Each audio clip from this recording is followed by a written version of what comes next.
Halo guys, balik lagi di channel Bang Gendul. Kali ini aku mau review custom ROM berbase MIUI dari WolfOS, karena kemarin ada beberapa yang minta dibikinin review di custom ROM yang ini, yang update terbarunya, bugnya apa aja ya. Siapa tahu mereka penasaran ya. Kalau misalkan nggak banyak bug, mungkin ya bakalan mereka tes dengan nonton video ini. Dan ini aku barusan kelar flashing dan bootingnya itu kira-kira butuh 10 menitan lah kira-kira. Jadi emang untuk base MIUI itu lebih lama ketimbang base AOSP ya. Jadi kalau kalian flashing custom ROM MIUI, tunggu aja proses bootingnya. Kalau misalkan udah lebih dari 15 menit, itu kemungkinan boot loop. Dan biasanya cukup di format data aja, balik ke recovery, di format data, kemudian booting lagi, itu biasanya bisa langsung sukses. Dan tampilan awalnya kayak gini, sebelah kiri kanan kayak gini ya.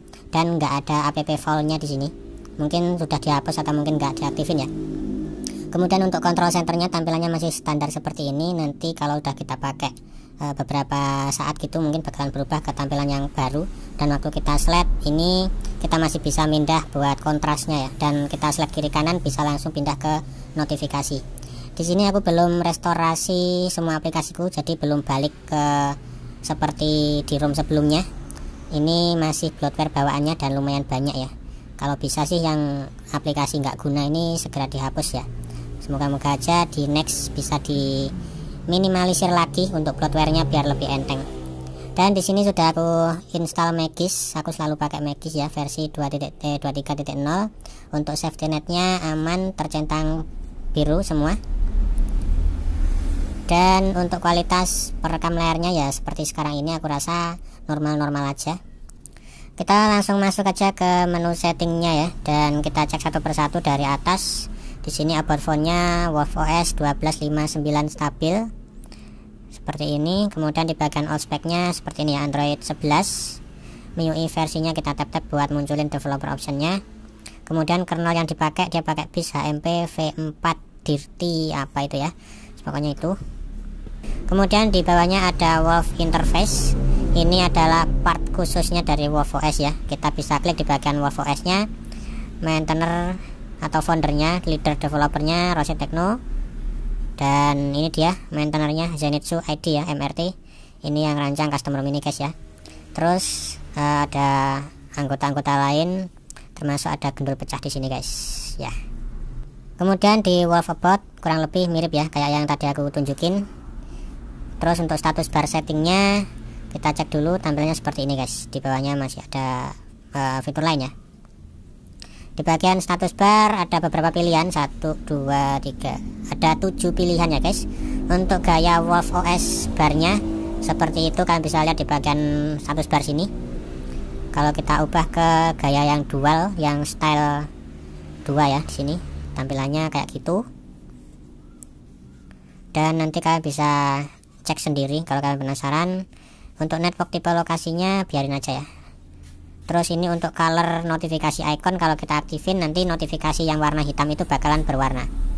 Nah itu dia. Untuk delimiter ini aku nggak paham apa, jadi aku biarin aja.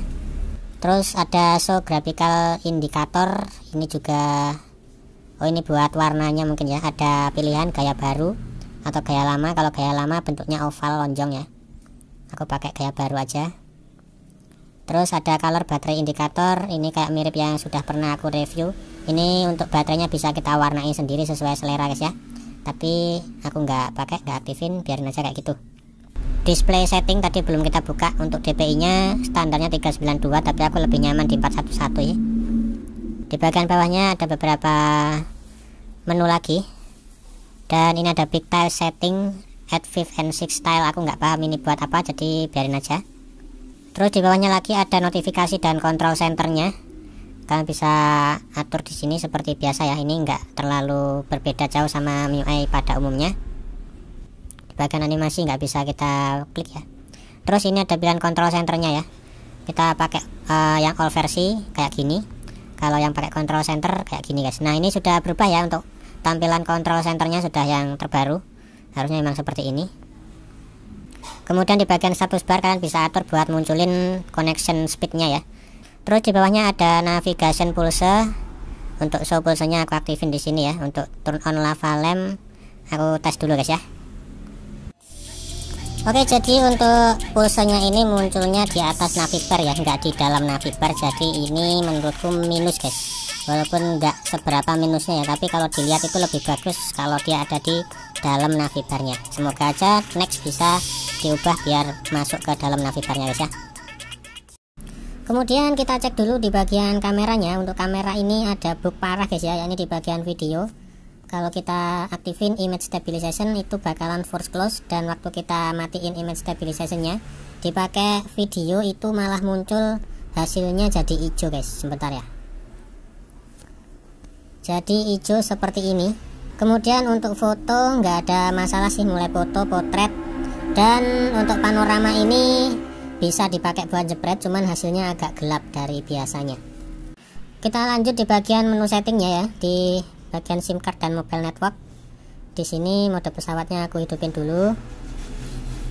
Kita cek dulu di bagian preferred network type, dan sudah ada beberapa pilihan, jadi buat ngunci jaringan biar lebih lengkap ya pilihannya. Connection dan sharing tampilannya seperti ini, ada cache, share, printing, portable hotspotnya tampilannya kayak gini ya. Bisa nggak dipakai buat tethering VPN, aku nggak tahu karena udah lama banget nggak ngetes kretongan. Terus di bawahnya ada wallpaper dan personalisasi kayak gini tampilannya. Kita coba buka tema apakah bisa dibuka, dan ternyata bisa ya. Di situ ada WolfOS UI seperti ini buat temanya, coba kita terapin.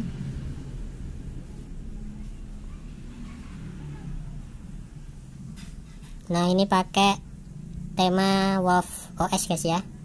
Untuk tema WolfOS nya ini keren guys ya, tampilannya keren banget asli. Di bawahnya ada menu always on display dan lock screen, dan untuk double tap to wake nya ini berfungsi dengan baik. Oke.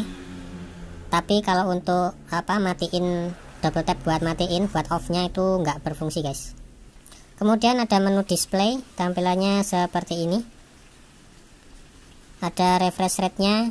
Untuk refresh rate nya cuman ada satu pilihan 60 Hz ya. Untuk color scheme nya bisa kita ubah sendiri di sini. Terus untuk sound dan vibrasi tampilannya kayak gini. Paling bawah ada sound effect ya, ada directnya juga. Terus di bagian home screen kita cek seperti ini tampilannya. Google Discover kita matiin aja guys ya. Kemudian di bawahnya ada password dan security, ini aman semua, sudah aku tes. Kemudian untuk baterai performance-nya ini ada minus lagi guys ya. Baterainya itu cepet banget panas, bahkan nggak dipakai ngapa-ngapain tuh masih tetap anget, ngeri lah pokoknya. Ini harus diperbaiki guys, mungkin bisa dengan ganti kernel atau pasang modul ya, karena tadi di keterangannya itu ada disuruh pasang modul Magis gitu, nggak tahu tujuannya apa, nanti bakalan aku tes ya. Additional setting untuk region bisa kita ubah ya guys, dan untuk bahasanya nggak usah ditanya lagi, pasti sudah ada bahasa Indonesia ya. Pokoknya kalau ada ROM yang bikinan orang Indonesia itu pasti sudah ada bahasa Indonesianya guys. Oke, aku mau restorasi biar aplikasiku balik dulu guys ya, sekaligus mau praktekin pasang modul yang disuruh sama Kang Zenitsu. Nanti siapa tahu untuk anget-angetnya ini bisa hilang guys ya, bisa normal lagi. Tunggu aja. 2000 years later. Oke, kita lanjut lagi. Sudah aku restorasi, semua aplikasiku sudah balik lagi ya. Dan kita lanjut untuk nge-review fitur yang ada di custom ROM ini. Ada tambahan fitur di bagian control center atau quick settingnya. Yang pertama ada MIUI 12. Kita coba klik MIUI 12 nya ya. Ternyata munculnya ada di Xiaomi part. Ini ada Xiaomi partnya. Kalau kita cek di menu setting tadi emang nggak ada, tapi kalau kita akses dari quick setting atau control center bisa muncul ya, extreme part seperti ini. Bisa munculin FPS info overlay dan nggak terlalu gede. Kemudian ada spektrum, kemudian enable touch bus, ada GPU, ada MSM thermal dan sebagainya. Di sini ada direct sound juga ya, keren, ini lengkap banget guys. Terus ada gain buat mikrofon, earpiece, headphone dan speakernya. Kemudian ada fitur lagi, yakni ada performance mode. Oke, jadi di sini karena lagi pemadaman di tempatku, jadi aku nggak bisa tes buat hidupin hotspot sama wifi secara berbarengan. Karena ini bikin videonya juga buru-buru, jadi ya next bakal aku tes dan mungkin hasilnya bakal aku taruh di kolom komentar aja guys ya. Terus kemudian untuk recent aplikasinya tampilannya seperti ini. Dan sudah keren banget ini tampilannya ya. Waktu kita klik tahan bisa buat ngunci aplikasinya ya, biar nggak ke close. Kemudian di bagian atasnya sini juga ada banyak fiturnya. Cleaner bisa kita klik dan bisa kita hapus sampahnya lewat sini juga. Sebagai catatan aja, di sini aku sudah ganti kernelnya pakai Mystic yang versi 8.7 dan ternyata nggak terlalu berpengaruh. Untuk baterainya juga masih tetap anget ya, walaupun nggak dipakai apa-apa, belum dipakai buat main game aja sudah anget, apalagi kalau dipakai main game. Tapi ya wajar sih ya, karena untuk MIUI ya kebanyakan nggak cocok dipakai buat main game, jadi lebih ke daily sama tampilan doang ya kalau untuk WolfOS ini. Oke, semoga bisa di fix untuk minus-minusnya, dan sekian dulu untuk video kali ini. Maaf kalau ada salah kata dalam penyampaian. Kalau misalkan ada unek-unek silahkan tulis di kolom komentar. Makasih banyak sudah nonton, dan kita bakal ketemu lagi di next video. See you, bye bye.